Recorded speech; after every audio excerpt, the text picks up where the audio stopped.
Hey everyone, I'm Sharon, and this is Jamie from Sharonatsea. And as some of you may know, we recently got off the Symphony of the Seas a couple weeks ago. And we are here to share our likes, dislikes, and some things that really surprised us about the ship.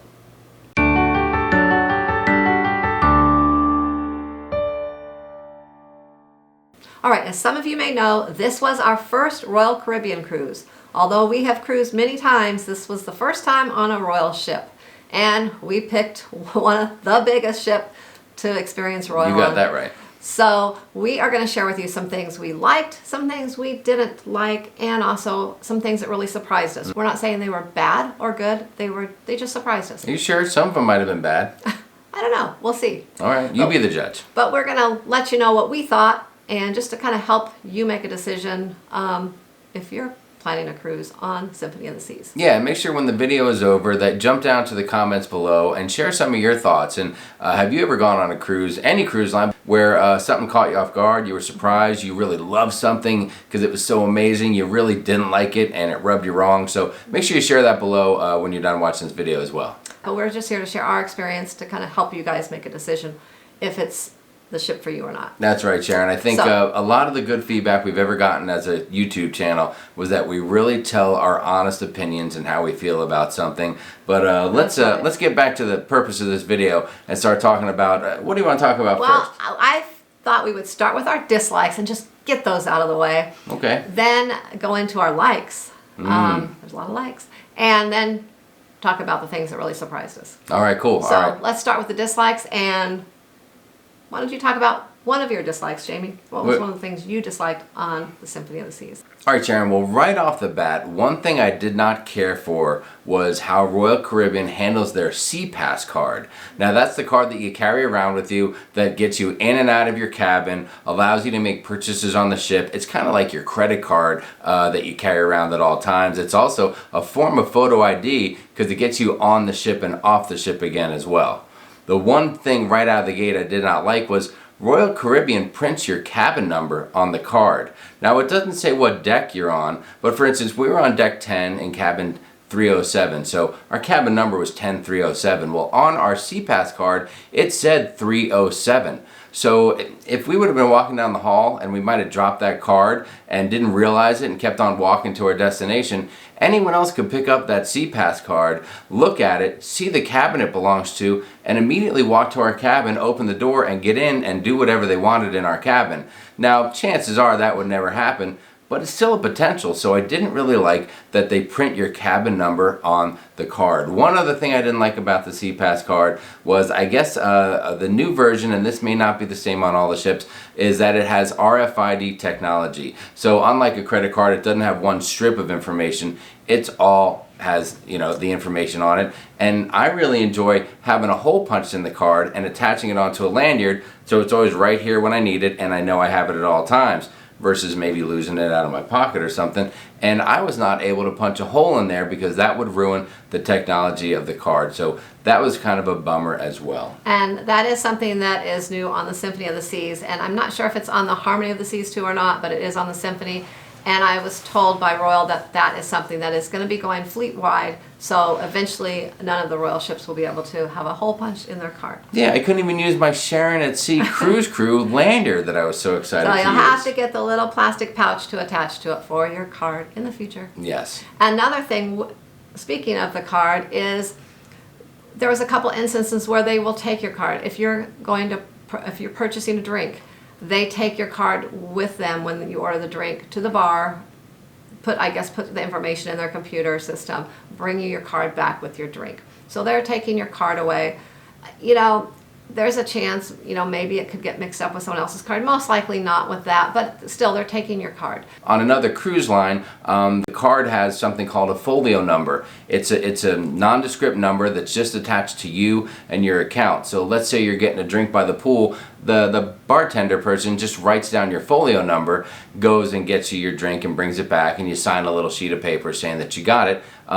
And the same thing with what Matthew's experienced before is when you sign something out, they just make a note of your folio number so they know where it's gone to. Some of the cruise lines, they just give you the game. And well, that too. So yeah, so those were a couple things that we just weren't crazy about when it came to Royal Caribbean's Sea Pass card. And I don't know, maybe it's just what we're used to, what we're not used to, but a couple of those things with especially the cabin number being printed on there, that's a little concerning and just not a fan of it. Yeah. All right, so what else do we have on the list of things that we disliked about our Symphony of the Seas cruise? I have a couple small dislikes. These are small dislikes. Just tiny ones? How big are they? Are they this big? Are they this big? Just tiny ones? Anyways, so I was not a fan of the shop on board that sold the Royal Caribbean gear souvenirs. The swag. It was very small. There are plenty of shops on board that sell jewelry, name brand items and things like that. Sure, that whole promenade is made up of a lot of shops, and there's even shops down in Central Park, some high-end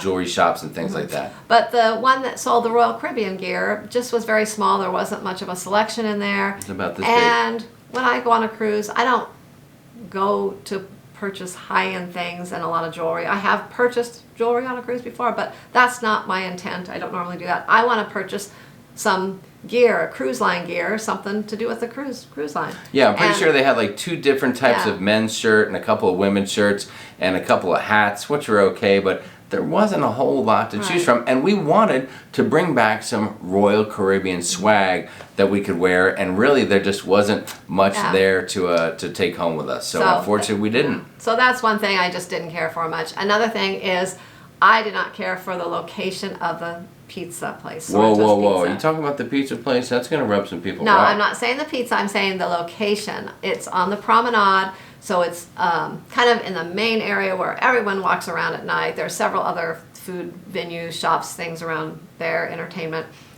And that's something because I'm used to it being outside on a pool deck somewhere where you can just easily go up from your cabin, grab a slice of pizza, go back to your cabin, or sit somewhere outside and head back. And the whole having to, it was just a lot of trouble.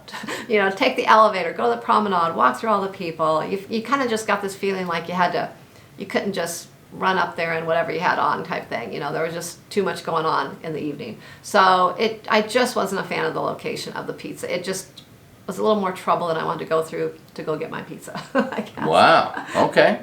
Well, you know what? That's something you dislike, and that's up to you because that's your opinion. So that's what's going on here. All right. What's something else? I know you had something else you did not care for on the pool decks. What was that? Ooh, there's a lot of rules.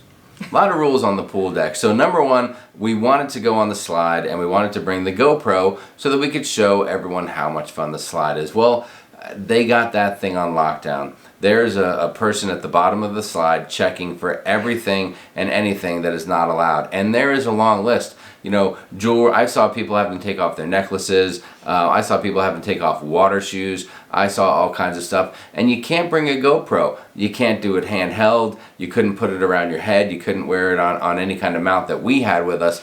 And that was kind of a bummer because we really wanted to share the fun experience of going up and down the slide. And as if that's not bad enough, Sharon, as far as rules by the pool, there was another rule in the pool that really upset me. One thing that we enjoy doing is having a drink and getting in the pool and just sitting on the edge of the pool with our drink and relaxing and enjoying it. Sharon with a margarita, me with a nice cold beer, and we have spent an hour in the pool on another cruise line and had the server actually come to us and bring us drinks and take drinks from us while we're in the pool. Again, going back to the card, just giving him the number of our card or them remembering it from the last drink they got us and being able to bring us more drinks. Well, on Royal, they did have a rule. You couldn't have your drink in the pool. You couldn't put it immediately on the edge of the pool as well. In the one pool we were in, there was a little ledge off to the side where a few folks had drinks up, but it was about 1.5 feet off of the edge of the pool. And it was just kind of a bummer. We'd like to just wade in that pool, sit on the edge, relax, and enjoy a drink. And we couldn't. So we got in the pool to cool off. And then if we wanted to have a drink of our drink, we had to get back out and have a drink. So that kind of stunk. We're not a fan of And that. I'm not really sure what the reason is. I'm sure it's some sort of safety issue. Well, they don't want everything- something to spill in the pool, and Well, we get that. But I know, but everything you was know, plastic, and there's no one really swimming in the pools. So you're basically kind of just standing around because You're they're just not waiting made in for there. swimming. Mhm. So yeah, we just didn't quite understand that rule, but Yes. it wasn't for us. Yeah, we didn't dig it. We want to chill with a drink in the pool. All right, another thing that I wasn't really a fan of. I mean, get this, Symphony of the Seas is amazing. A beautiful, big ship.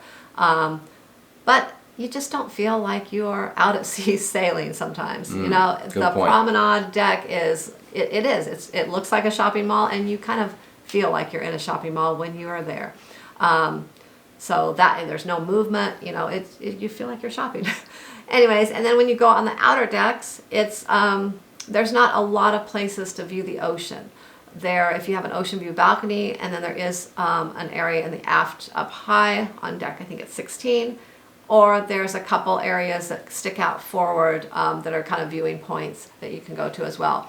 But other than that, there's no areas just to kind of actually walk the whole deck like a lot of other ships where you can just really see the ocean, feel that ocean breeze, and really feel like you're on a cruise ship. The mall thing is kind of funny you say that. If you watch our embarkation video, the first initial reaction as we're getting on the ship, I turn the camera to Sharon, and out of the blue, she just says, you know, I feel like I'm in a mall. I feel like I've just walked into like a shopping mall or something. It's weird, isn't it? Now, it's a big, beautiful, you know, technologically advanced type of a deal. You know, it's got all the current cool stuff in it. But the one thing that lacked a little bit was the feeling saying, I'm on a cruise. I'm on a cruise ship. And that was something that I think we missed a little from what we've experienced in the past. I mean, there wasn't much. I know we're throwing a few things out there saying that we didn't like it, and some things more than others, but these are just some of our honest opinions. We've been asked for it, and we want to share it with you guys. So I know, don't put us on blast too much.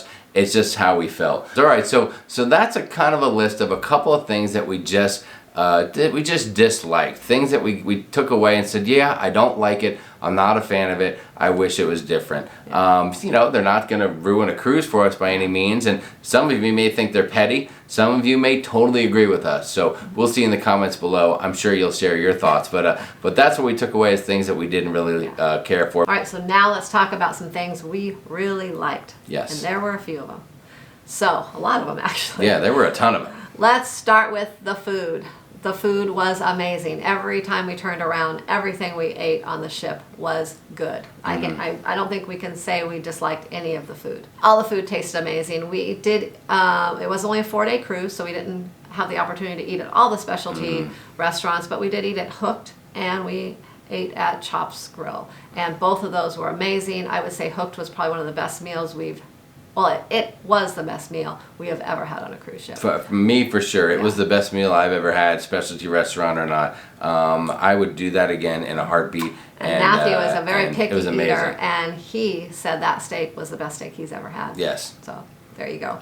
And speaking of steak, the food at Chops Grill, that's something we enjoyed on the first day as part of the Key program. That was a lunch that was included. And we had the choice to go to Jamie's Italian, which we've heard amazing things about, or Chops. We went with Chops, and we are so glad that we did. It was fantastic. So, and we also ate a couple nights in the main dining room. The main dining room was awesome. Everything was really good. It was presented well on the plates. It looked nice, and it tasted just as good. I will say the food was definitely a step above other cruise line that we've been on. It was very good. I agree. Very good. And we've also, let's see where else. We ate at El Loco Fresh, the Mexican. Oh gosh, the Mexican place was amazing. You got to make sure that you go there. It was so good. Solarium Bistro, we had breakfast there a couple times. That was our favorite place to have breakfast. It is. It's a buffet that not a lot of people know about. Most folks go to the Windjammer, and we didn't really eat at the Windjammer because we know there's so many other options on the ship to check out. We didn't want to go with the same old buffet. And I will say, we walked through there and saw it, and it looked nice. And it did look really good, but we went with the Solarium Bistro up in the forward part of the ship for breakfast, and that was fantastic. It was it was similar to buffet. They had their omelets that made to order omelets. They had pancakes, waffles, French toast. They had the bacon sausage. They had all the kind of buffet style setup They even had donuts, pastries and donuts. Oh my God, they had some cheese laid out, and I enjoyed some brie cheese, which was amazing for breakfast. So Lots of it was fruits, yogurts, all that. So, and it is much less crowded. So I highly suggest Certainly. you check out the Solarium Bistro for breakfast versus going to the Windjammer. Yes, but overall, our food experience was 2 thumbs up, equal to or better than what we've had before in virtually every instance, and some of the best meals we've ever had in general, let alone on a cruise ship. Yeah. So thumbs Very, up, very Royal good. Caribbean, fantastic food.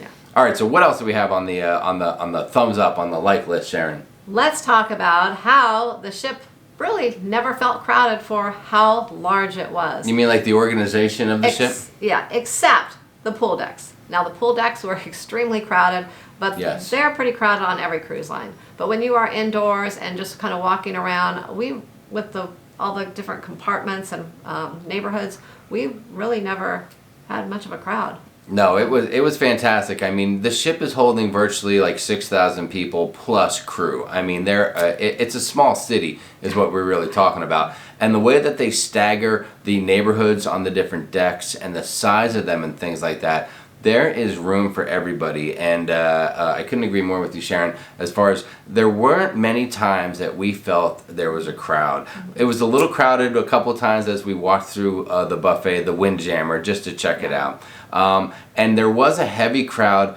up on deck, I think it's 15, on the pool deck or the pool zone area, and each pool was just overloaded. And I think one thing that creates that feeling is the way the ship is designed, where the center is open, and then the pools are on either side of the opening that goes down. It's like a huge internal atrium area that's open air, and so it does crowd you a little bit on each side. And on the sea days, get there early, and by early I'm not talking 9, I'm talking 6, I think, to get a good seat. But every place else, the way that they move people through the ship, whether it was getting on the ship, at the end getting off the ship, was a pretty smooth process as Even well. in the ports, very smooth getting off. Yes. And you just walked right off pretty much. There was just not a lot of crowds indoors. And you would think it would have been. And the ship is massive, we get it, but it holds a ton of people. So great job, Royal Caribbean, in organizing and having the ship set up that way, because it was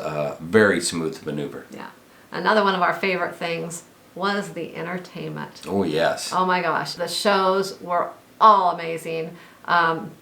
Like every show we saw was wonderful, and one in particular, Hero, that show is like out of this world. Like we have never seen anything like it. Most ships have a huge lounge or a theater where they're doing most of their shows, and you see the same actors, actresses, singers, dancers, and things like that on a regular basis, and they still had that in the front or the forward area of the ship. And then they have the Aqua Theater in the aft of the ship, and that's on all the Oasis class ships.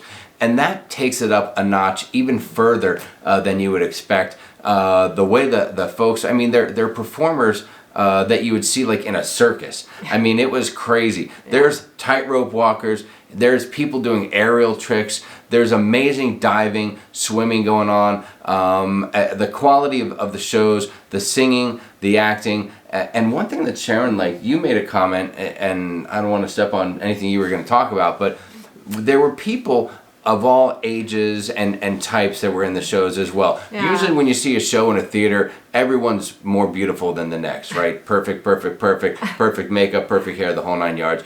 And there were a lot of just normal, average people, folks that looked like Not me so were up on Aqua stage, show, doing but stuff. in the theater show. Well, the Aqua show is different. I mean, you have to be a physical specimen to do a lot of the things they were doing there. Yeah. So the talent that we saw was incredible. I mean, Flight was amazing. We saw that, and not only the talent, but just how they used the auditorium or the theater for the setup of the thing. And then, of course, like we said, Hero, I don't know that I've ever seen anything better. I mean, you could be at like Rockefeller Center and be less impressed than you would have been at that Hero show at the Aqua Theater. That was amazing. That's a memory that I will never, ever forget. And that's a big takeaway from that Oasis class ship, Symphony of the Seas. Mm-hmm. Yeah, and the entertainment is one of the reasons that we plan to book another Royal cruise. That was a big thing to us. We plan to book another Royal cruise. That almost sounds like a segue into another thing that you really like about Royal. It is. Our final thing that there were a lot of things we really liked, but we just picked out some of the key things that we really enjoyed. Anyways, the last thing is they offer a thing called Next Cruise. So there is a Next Cruise, kind of like a little storefront on the promenade deck. You can go in and they have some different deals on cruises. You can book your cruise right on board. What they offer is if you purchase a Next Cruise, you can book any cruise you want for a whole family, even for only $200 for any cabin. So as long as you're in the same cabin, $200 will book you, whether it's a 3-day cruise, 12, 14, 15-day cruise, whatever the case is, you can book it for $200. Now that has nothing to do with the price, but you only have to pay a $200 deposit. So, versus coming up with, $250 per person when it's maybe a few years out. Well, and I think a lot of ships are going to have a future cruise desk, or they want you to book that next cruise while you're on that ship. They want you to keep sailing with them. But the way that Royal handled it in the Next Cruise, area that they had, and that whole $200 secures you a cabin on any ship anytime in the next year. And the thing that was nice is you don't have to choose your cruise right then. You can research. Yeah, you just pay the $200. You go home. You have 60 days to figure out what cruise you want, and then you'll actually get some additional onboard credit. The onboard credit depends on the length of the cruise that you book in the future. But if you don't want the onboard credit, you can actually take up to 360 days to book that cruise. Sure. So 2 months you choose it and you get the onboard credit as well. Otherwise, your $200 still gets you your next cruise, and you got a year basically to make your decision and commit to it. So that was a pretty neat deal. So we really love how they have that set up. And you can book up to, I think it's 3 per person. So I could have booked some, he could have booked some, and we could have actually had several cruises saved for our future if we wanted to. Sure, you could drop $600 and have your next 3 cruises locked up. Yeah, so we did purchase one. We want to just kind of try it out this time, but we did purchase one, and we haven't decided yet where we're going to be going. But are you saying that we enjoyed our Royal Caribbean cruise so much that we already have committed to another one and we just need to pick when and where? That's right. Nice. So, and we will let you know when and where that is as soon as we know. That's right. You'll be the 4th to know, something like that.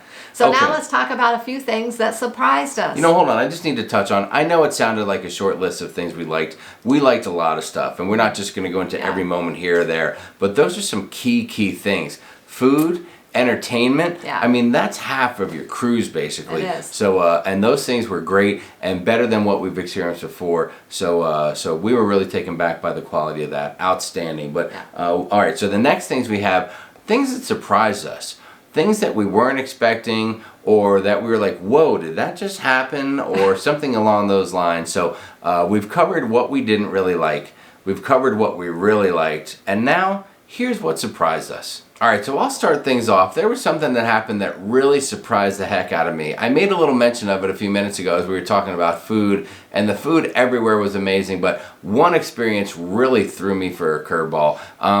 There was one morning where we got up a little bit late, and we were looking for someplace to have a breakfast, and everything else was closing by about 10 o'clock, but we noticed the Park Cafe in Central Park was open till 10:30 for breakfast. So we said, let's get down there and have something. We've heard great things about it, so let's run down there and grab something to eat. So as we went into the Park Cafe, I will say that the shelves were pretty bare. There weren't a lot of things left to choose from, but 2 things they still had were these little kind of panini style Egg McMuffins, for lack of a better term. It was like a piece of bread with the egg and a piece of ham and cheese on there. And then they also had these little rolled up tortillas that said that they had egg and cheese in them, and that those were there too. And they had them sitting out, a couple on each side. So as I came through the aisle, I said, hey, I'll take one of those and one of those, please. They look pretty good. So the person grabbed them, put them on a plate, and then they proceeded to turn around and put them in a microwave. She put it in a box, turned the box on for a minute, took them out a few moments later, and gave them to me. Now, I get it. At home, I microwave anything and everything. But I've never, in all of 26 cruises, had someone put my food in a before serving it to me. I just felt like that was weird. And And I'll go on to say that the Egg McMuffin type panini sandwich, it tasted pretty good, and the little rolled up burrito was pretty lacking. It was mostly just cheese. There was a little spinach in it. Didn't really even sense any egg in there. But again, the fact that they used a microwave, I've talked to a few folks. We've shared it with some of the people that follow us in our Facebook group and such, and they've all said the same thing. That's a little weird. So that was really a surprise. A microwave? I was not expecting that. One more thing that kind of surprised us, and I don't know, this might sound a little bit weird, but it was our interaction with a lot of the folks that are working on the ship. And what I mean by that is anyone we worked with directly, bartenders, servers, anytime we had a direct interaction with someone, we had good customer service. They were friendly. We had a good experience with them. Everything worked out great. But they were just very professional. I agree. I mean, I felt like a lot of interaction we had, people didn't seem to genuinely be happy to be there. Yeah. A lot of it was more like, yes, I'm working and this is my professional demeanor and I'm taking care of you and offering your service, which is fine. But one thing that I will say surprised us, and I guess it was a little lacking, I wouldn't classify it as something I disliked because it didn't affect us in any negative way, but the folks that we saw in other areas of the ship, just making eye contact with employees, and probably the best example of this would be if you watch any of our videos, one in particular where we're exiting the dining room at night. Our servers were great, but as we exited the dining room, we walked past at least 6 or 8 people that were working who would look at us, who were there greeting customers as they cruisers as they came in, or anything like that, and they don't look up and say a word to you or anything like that. And when we cruise on another cruise line, it happens constantly. They always say, all the time. How was your meal? Oh, hope to see you tomorrow night. Just some type of interaction, always a big smile on their face. Yes, I mean, plenty of times when we're walking down the hallway on the deck that we're at, if our cabin steward saw us, he would say hi, no problem. But other people that were working really would barely lift their head to interact with you. It's almost like they weren't supposed to or something. That's kind of the feeling we got. If you said hi to them, they might say hi back, but it was a very timid hi, like, oh, hi, kind of. It wasn't really like, oh, hi, how's it going? It was just almost like, like they weren't supposed to interact. So I guess you could say that we were surprised at the fact that we did have good customer service, but there wasn't a huge feeling of really happiness or engagement everywhere we turned with the crew. What else surprised us? Another thing was the towel situation, you might say. The towel? So in the past, we're used to them just putting a towel, the beach towel we're talking about, not the towels you use in the shower. We're used to them just kind of being in our room, and then as we finish with them, we leave them in our room. When the room steward cleans our cabin, then they take them and they replace them with new ones. And that's just what we've experienced in the past. Well, on Royal Caribbean, they don't put the towels in your room. You have to check them out when you want to use them. And I can see maybe it saves them on some laundry because maybe everyone doesn't use the towels. Not sure why. But you have to take your card, swipe it by the pool deck at the pool station, grab your towel, and then you have to return it there as well after and swipe your card again. It's not a big deal, but sometimes there can be a little line there, so you have to wait in line for your towel. Another thing, it's just kind of, I don't know, kind of a little inconvenient, I think. When I go to lay out, I just want to go, get my chair, lay out, and after I might want to just go back to my cabin. I don't want to go stop and stand in line to return a towel. I mean, I know that's kind of petty, but more than anything, it just was something that kind of surprised us. All right, so what else do we have on the surprise list? That is it. That's all we have that surprised us, really, because a lot of the things are very similar. If you've cruised a lot, everything kind of crosses over in some way or another, and you kind of have an idea of what to do, how things are going to be. So that's really the only big differences I could say that kind of surprised us. Yeah.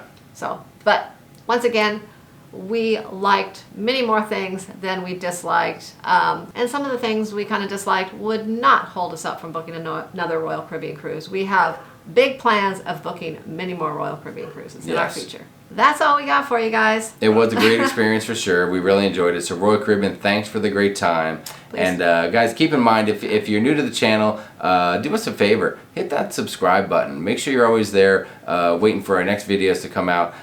Take a look at our Symphony of the Seas vlogs. There's a lot of them out there. So check those out. You'll see a lot more of our experience and you'll see our likes, dislikes, and surprises in action. Make sure you hit the notification bell so you're always aware of any new content that we're putting out. Check us out every Monday night at 9 p.m. Eastern, 6 p.m. Pacific, when we go live and do a live show. We talk about cruising and all things cruising. Plus, we talk about a lot of the other stuff as well. And make sure you join our Facebook group, Sharon@Sea Cruise Crew. Be part of our cruise crew and hang out with us, and let's talk cruising together. And be sure to put in the comments below your experiences on the Symphony of the Seas as well, or any Royal ship. You know, how they differed from what ours were. And What'd you dislike, yeah. what'd you like, and what surprised you? That's right. Until next time, happy cruising.